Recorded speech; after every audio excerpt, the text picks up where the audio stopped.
Hello viewers, আসসালামু আলাইকুম। দেখতে পাচ্ছেন একটা ডিজিটাল ঘড়ি, ঘড়িটার টাইম ঠিক নেই। মোবাইলে বাজে 9টা 11, ওখানে বাজে 9টা 6। তো আমরা টাইমটা সেট আপ করবো। কীভাবে সেট আপ করবো আপনারা দেখতে থাকুন। আমরা ঘড়ির কাছে আসছি, দেখতে পাচ্ছেন এখানে একটা সেট বাটন আছে। সেট বাটনটিতে একটা চাপ দিতে হবে। চাপ দিলে যে ডিজিটগুলো লাফালাফি করবে। দেখতে পাচ্ছেন সাল লাফালাফি করতেছে। এখন মান্থ, তারপরে ডেট, তারপরে ঘন্টা, তারপরে মিনিট। এখন আমরা মিনিট বাড়াই দিব। দেখতে পাচ্ছেন এই যে আপ বাটনে চাপ দিলে মিনিট বাড়বে।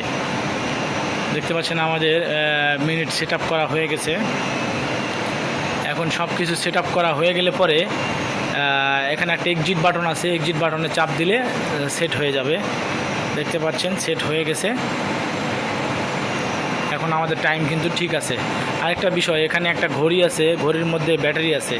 ব্যাটারিটার চার্জ ফুরিয়ে গেলে ব্যাটারিটা চেঞ্জ করে নেবেন, তাহলে কারেন্ট আসার পরে টাইম ঠিক থাকবে। ঠিক আছে, ভিডিওটা ভালো লাগলে লাইক, কমেন্ট, শেয়ার করবেন, চ্যানেলটি সাবস্ক্রাইব করে দিবেন, বেল আইকন অন করে দিবেন। ধন্যবাদ।